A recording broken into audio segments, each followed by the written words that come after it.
What is up, guys? Hypercars here. So a trend that I've recently started to notice is that a lot of people on Instagram and YouTube, especially the people who have a lot of influence, are buying really nice supercars. What this is causing all their viewers to kind of want these cars as well, and that's totally reasonable. People kind of aspire to dream big and want a Lamborghini or a Ferrari one day when it's totally cool. But I feel like there is a negative thing about this. What it's causing is it's causing people to devalue cheaper cars. So what do I mean by this? Basically, back in the day, I say back in the day, it was not even that long ago, like 6 or 7 years ago, if you saw a nice BMW or a nice Mercedes, you're like, wow, those are like really, really nice cars. But now you see like a BMW, you're like, man, whatever. It's just an M4, another M4, or like you see like a C63 AMG with like tinted out windows. You're like, come on, man, I've seen like 500 of those. And in a sense, it's kind of happening with supercars now too.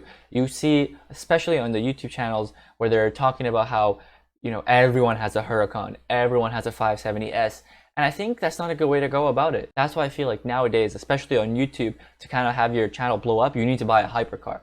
Everyone's buying hypercars. And what does that cause? Yeah, you guessed it. It causes the manufacturers to make more hypercars.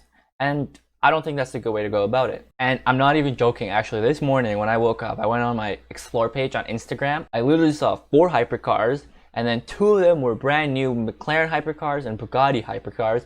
And the thing is, like, with these hypercars is like, for example, Bugatti is probably made with like finely aged baby calf leather that's been like meticulously crafted. And then these cars are like, the carbon fiber is hand laid strip by strip with like 500,000 man hours. I wouldn't be surprised if they like tucked the engines into bed and like made sure that they like marketed it as every single engine got like 18 hours of sleep. I don't know. It's getting kind of ridiculous. Like, they're trying to be as special and unique as possible because of the demand, because people aren't finding supercars special enough. They're not even finding hypercars special enough. They need to be like 1 of 10. I'm not even kidding. The new Bugatti is a 1 of 10.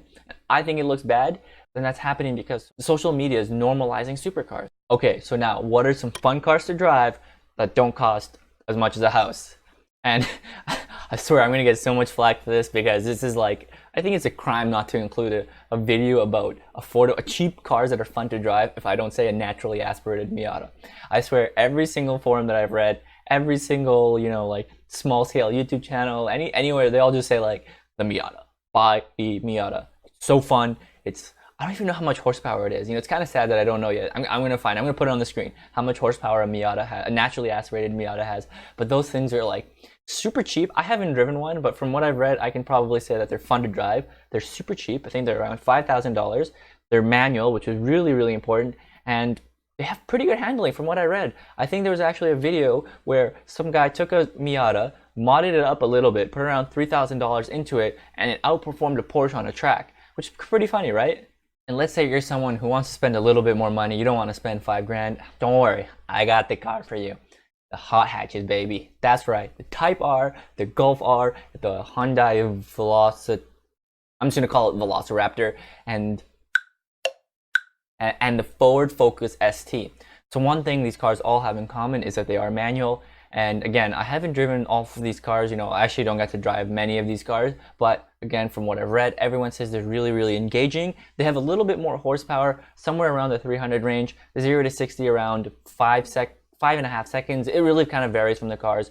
But from what I've been reading and what I've been kind of told from my friends who drive them, they're really, really fun cars. And they're just the right amount of horsepower and then just the right amount of acceleration and torque where, you're not going to kill yourself in 2 seconds because you just drove it so quickly.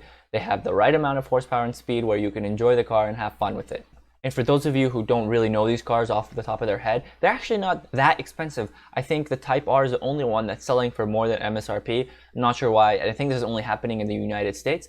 But all these cars are in the price range around $35,000 to $40,000-ish for a brand new car. You can pick up these cars used at a really, really good deal, especially if you find one that's certified, and you could save another 10 grand. I could keep going on and finding different cars that are enjoyable to drive and that are relatively cheap, but I think it's more important if we just find the characteristics that make cars enjoyable. So to me, the first and most important characteristic is, if you care only about driving experience, is get a manual car.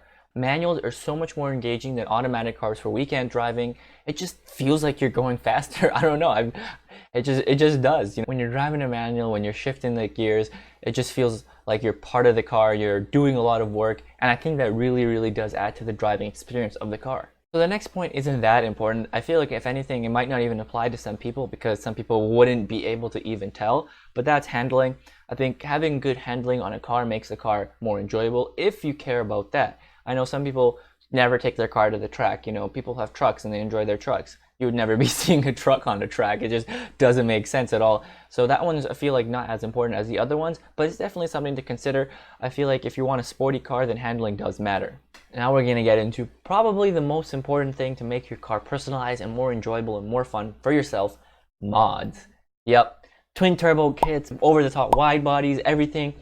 I just really think that mods make your car that much more enjoyable. You know, for my car, when I bought it, at first for the couple months, it was pretty fun, but I kind of got tired of it. And then once I started adding the mods, the wheels, the tune, the wraps, the whatever, like, these things are so affordable and accessible to people and just add this level of enjoyment to your car that's unprecedented to, you know, buying a brand new whatever. And then the other thing you have to realize is that when you buy a supercar, it's kind of harder to mod these things. You know, like you're buying a McLaren, 99% of the time people aren't modding their McLarens. For example, let's say you buy a Miata, you're gonna mod it. You're gonna mod the shit out of it. Let's say you buy a JDM car, 100% you're gonna mod it. And that makes the car so much more fun to drive because, you know, it's your car, you get to show it off to people, and then when people talk to you about it, you have something to talk about. You can say like, oh, you know, I modded this to my car, I did this, I got this tune from here, it does this, these are the horsepower gains, you know, this sticker adds like 8 more horsepower.